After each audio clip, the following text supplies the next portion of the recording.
Shalom, salam sejahtera di dalam nama Tuhan Yesus Kristus. Tetap bersama saya, Pendeta Binsar Sianipar, BBS dari Gereja Alkitab Allah Esa. Kali ini Bapak Ibu yang saya kasihi di dalam nama Tuhan Yesus Kristus, kita akan membahas mengenai gambar dan rupa Allah, khususnya rupa Allah. Dalam Kejadian 1 ayat 26,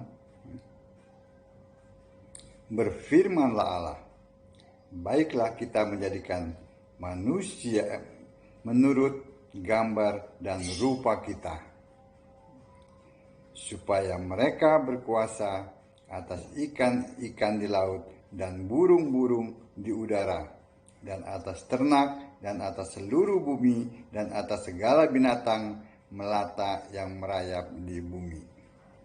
Jadi dalam Kejadian 1 ayat 26 ini dikatakan Allah menjadikan manusia menurut gambar dan rupanya maksudnya. Gambar Allah jelas itu adalah Yesus Roh, ya. Dalam Kolose 1 ayat 15. Ia, maksudnya Yesus, adalah gambar Allah yang tidak kelihatan, yang sulung, lebih utama dari segala yang diciptakan. Saya terusin ini supaya tidak salah paham, ya. Karena di dalam Dialah telah diciptakan segala sesuatu yang ada di sorga dan yang ada di bumi, yang kelihatan dan yang tidak kelihatan, baik singgasana maupun kerajaan, baik pemerintah maupun penguasa. Segala sesuatu diciptakan oleh Dia. Nah, ini ya, dan untuk Dia. Jadi Yesus itu mencipta, bukan ciptaan, ya. Dan Dia adalah gambar Allah yang tidak kelihatan. Itu Yesus Roh, ya. Jadi Allah mencipta manusia menurut gambar dan rupa. Jadi gambarnya sudah ya. Sekarang kita lihat rupa. Rupa itu membawa dua pengertian. Satu fisik, satu roh, ya. Sekarang kita lihat yang fisik dulu, ya. Dalam Filipi 2 ayat 6.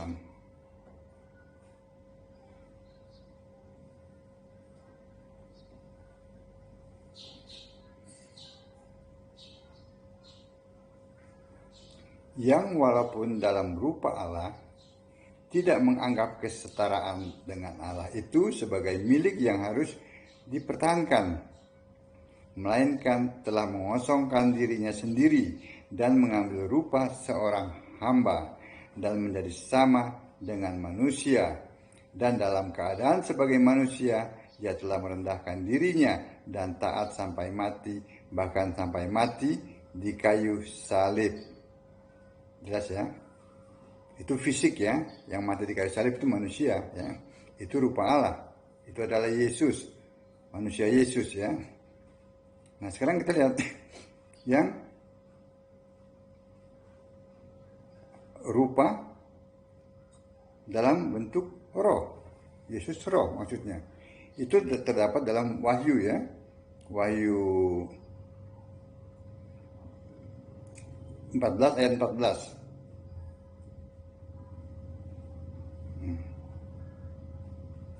Kita lihat Wahyu 14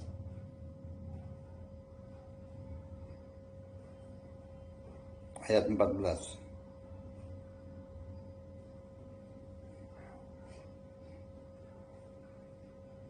Ya. Dan aku melihat sesungguhnya ada suatu awan putih, dan di atas awan itu duduk seorang seperti anak manusia dengan sebuah mahkota emas di atas kepalanya dan sebilah sabit di tangannya. Nah, ini Yesus roh. Ya. Yesus roh itu adalah rupa Allah. Ya, jadi ada dua pemahamannya. Ada rupa fisik yang Yesus manusia yang mati di kayu salib. Ada rupa dalam Yesus roh. Ya, dalam Wahyu 14 ayat 14 ya. Jadi lalu kita lihat ya, Allah menciptakan manusia menurut gambar dan rupa. Rupa yang mana? Rupa yang Wahyu 14 ayat 14. Jadi sebelum Allah dibentuk menjadi manusia ya, yang lalu terdapat dalam Filipi 2 ayat 6 sampai 8 tadi itu ya, dia terlebih dahulu ada dalam bentuk roh ya. Sebab itu dia katakan kepada orang-orang itu Yahudi ya, dalam Yohanes 5 ayat 58, sebelum Abraham jadi, aku ada. Ya. Apakah ini menabrak Yesaya 43 ayat 10 bahwa Allah dibentuk itu hanya sekali? Tidak. Karena Allah dibentuk itu di bumi. Itu fisik. Bukan di sorga. Kenapa? Karena 1 Korintus 15 ayat 50 ya. 1 Korintus 15 ayat 50 mengatakan, saudara-saudara, inilah yang hendak kukatakan kepadamu, yaitu bahwa daging dan darah tidak mendapat bagian dalam kerajaan Allah.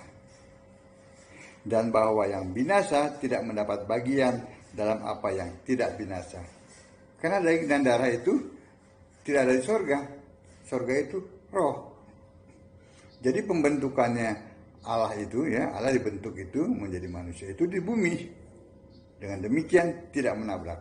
Ya. Jadi memang rupa Allah itu memang sudah ada di sorga.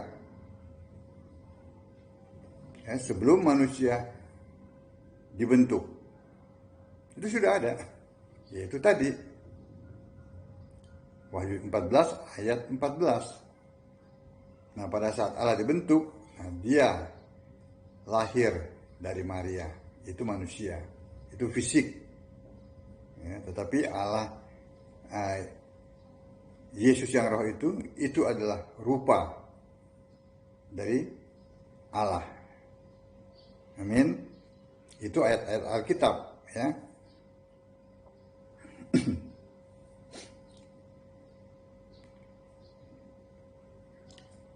Kapan Allah itu dibentuk menjadi manusia? Itu waktunya Allah. Ya, waktunya Allah itu bukan waktunya manusia. Itu tahun 0, tahun 1 lah ya. Waktu Allah dibentuk jadi manusia. Yohanes 1 ayat 14. Firman menjadi manusia, lahir dari Maria. Itu waktunya. Ya, 1 Petrus 1 ayat 20 apa dikatakan di situ?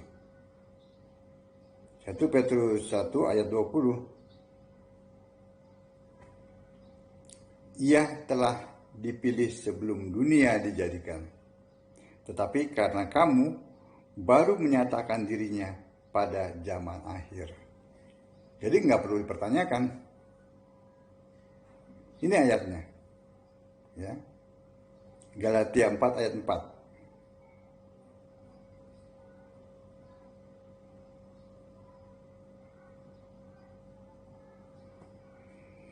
Tetapi setelah genap waktunya, nah itu menurut apa? Genap waktunya menurut Allah. Maka Allah mengutus anaknya yang lahir dari seorang perempuan dan takluk kepada hukum Taurat. Amin. Jadi Allah dibentuk, itu urusannya Allah. Waktunya itu urusannya Allah. Karena waktunya Allah, bukan waktunya manusia. Dan itu sudah dibuktikan. Dan itu sudah terjadi. Ya, pada saat Allah dibentuk jadi manusia, lahir lewat Maria. Allah dibentuk menjadi manusia. Itu adalah rupa Allah secara fisik. Ya.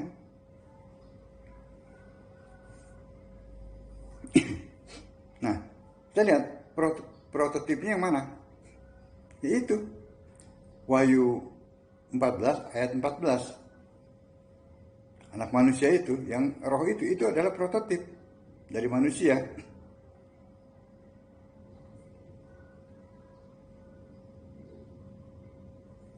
Nah, pada saat Allah dibentuk jadi manusia, baru kita bisa melihat, oh ternyata benar. Ini loh prototipnya yang bisa dilihat. Karena Wahyu 14 ayat 14 kan tidak bisa dilihat oleh mata kasat mata, oleh manusia fisik. Ya, mata manusia fisik tidak bisa melihat roh, kecuali dia dikuasai oleh roh. Ya kan? Jelas bukan? Jadi setelah Allah dibentuk jadi manusia, baru kita menyadari, oh benar. Jadi manusia itu ya dibentuk ya menurut gambar ya, sudah ya, dan rupa Allah, bukan Yesus dibentuk menjadi menurut gambar manusia gitu. Enggak, jangan dibalik. Oh iya, tapi kan dia lahirkan setelah manusia banyak. Tapi kan waktunya kan waktu Allah untuk membuktikannya. Seperti tadi yang sudah kita baca. Bahwa Kejadian 1 ayat 26 ternyata rupa Allah memang seperti itu. Manusia dibentuk seperti rupa Allah.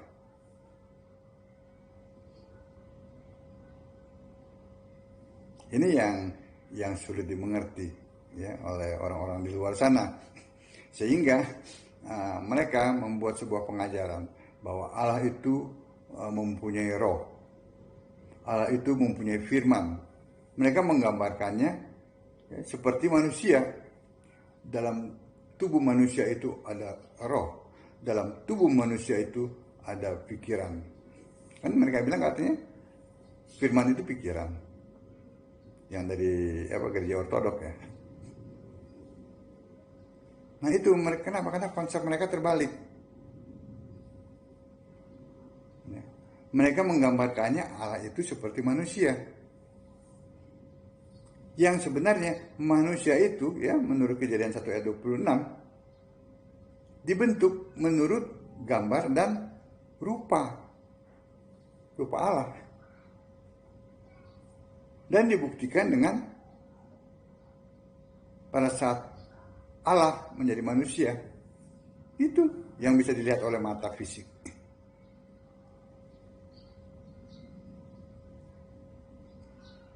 Nah, seperti ini yang sulit dimengerti. Mereka bingung. Di luar sana tuh para pendeta tuh nggak ngerti yang gini-gini. Karena mereka masih berkutat kepada pribadi 1, pribadi 2, pribadi 3, gitu. Seumur umur itu. Sampai mati juga mereka masih berkutat di situ. Buktinya sudah hampir 2000 tahun ya, dari tahun 325 ya. Itu nggak selesai-selesai pribadi itu. Padahal Allah itu adalah roh, bukan pribadi. Kan dalam Wahyu 14 ayat 14 itu ya, itu kan roh. Kan di surga roh, darah dan daging tidak ada di surga. Itulah rupa Allah, itulah prototip manusia. Sehingga pengajaran Allah mempunyai roh, Allah mempunyai firman, itu kebalik bolak. Karena mereka berpikir Allah itu seperti manusia. Ya, dalam tubuh manusia ini ada roh, makanya saya ulangin tuh, ada firman. Padahal yang punya tubuh itu hanya manusia. Di antara semua ciptaan, ya, hanya manusia. Malaikat, serafim, kerubim tuh, gak ada semua tuh yang punya tubuh. Hanya manusia yang punya tubuh. Sedangkan Allah itu roh. Amin.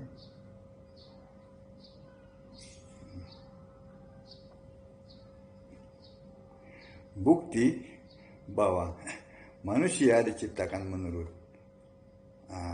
gambar ya dan rupa Allah, ya, itu yang adalah Yesus roh, ya.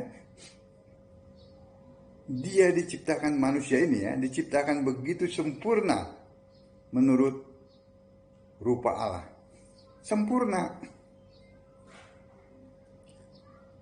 Prototip yang lahir dari Maria itu sempurna. Pada saat diciptakan manusia ini, Adam dan Hawa itu tidak berdosa. Pada saat diciptakan, ya, tidak dikuasai maut, karena belum ada dosa. Karena maut kan kuasa dosa. Yang ketiga, pada saat diciptakan manusia itu menurut rupa Allah, itu tidak bisa mati. Karena prototipnya itu, yaitu Yesus itu, ya, yang manusia itu memenuhi kriteria tadi. Dalam dirinya tidak ada dosa, dia tidak dikuasai dosa, dan juga tidak bisa mati. Ya, tapi kok mati itu kayak salib? Hei, ntar dulu. Ya, kita lihat yang pertama apa tadi? Tidak berdosa. 1 Yohanes 3 ayat 5. Ini prototipnya. 1 Yohanes 3 ayat 5. Dan kamu tahu bahwa ia telah menyatakan dirinya supaya ia menghapus segala dosa. Dan di dalam dia tidak ada dosa. Tuh, prototipnya nggak ada dosa. Yesus tidak ada dosa. Nah, lalu yang kedua, tidak dikuasai maut yang adalah kuasa dosa. Ya. Waktu dosa itu masuk ke dalam dunia, kan kuasanya ada tuh, yang namanya maut. Maut itu kuasa dosa, yaitu sakit penyakit, ya, dan juga kematian. Nah, tapi kita lihat di sini, 1 Petrus 2 ayat 24.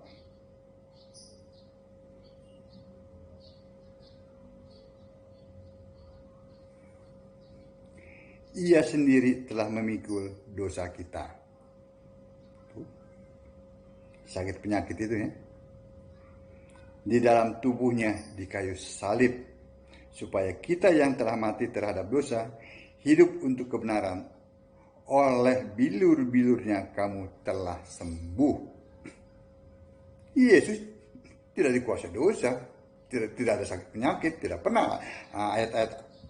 Tidak ada ya ayat Alkitab yang mengatakan, oh Yesus sedang sakit, oh sakit kepala, oh sakit perut, oh sakit kantong. Enggak, itu enggak pernah ada. Bahkan dia menyembuhkan, karena dialah sumber kesembuhan itu. Dia menyembuhkan yang sakit, yang buta dicelikan, yang tuli mendengar, yang lumpuh berjalan, yang mati dibangkitkan. Kenapa? Karena dia tidak dikuasai oleh maut, bahkan maut sudah dikalahkan. Hai maut, di mana sengatmu? Dia tidak dikuasai oleh oleh maut, oleh kuasa dosa itu. Bahkan dia sumber segala kesembuhan. Amin. Itu yang kedua. Yang ketiga, maut tidak berkuasa atas dia. Kenapa? Karena mautlah manusia mati. Ya kan? Tetapi Yesus tidak mati. Di kayu salib, dia tidak diambil nyawanya. Manusia diambil nyawanya. Tetapi Yesus tidak. Dia menyerahkan nyawanya untuk menerimanya kembali. Kita lihat dalam Yohanes 10 ayat 17. Yohanes 10 ya.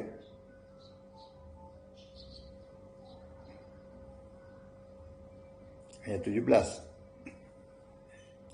Bapa mengasihi aku, oleh karena aku memberikan nyawaku untuk menerimanya kembali.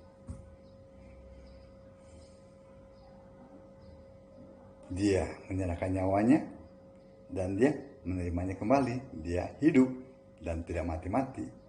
Tidak mati lagi. Ya kan? Lalu kita lihat dalam Matius 27 ayat 50. Matius 27 ayat 50.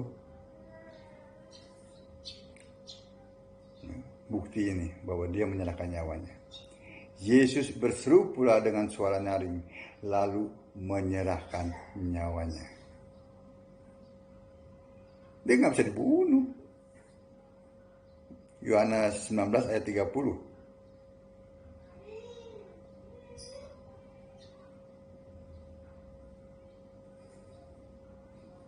Sesudah Yesus meminum anggur asam itu, berkatalah ia, "Sudah selesai." Lalu ia menundukkan kepalanya dan menyerahkan nyawanya. Dia kan sudah selesai. Lalu dia menyerahkan nyawanya dan menundukkan kepalanya.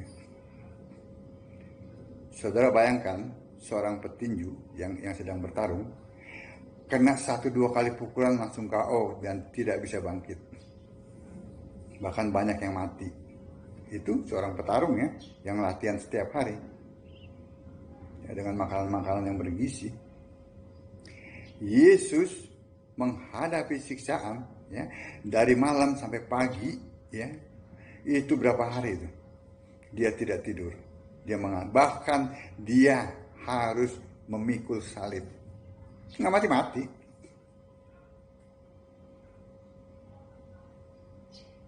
Tetapi apa dia katakan? Sudah selesai. Semuanya sudah selesai. Sudah waktunya. Sebab itu dia serahkan nyawanya. Nah pada saat itulah Roh Kudus keluar dari Yesus. Dari tubuh manusia itu. Dan manusia itu mati.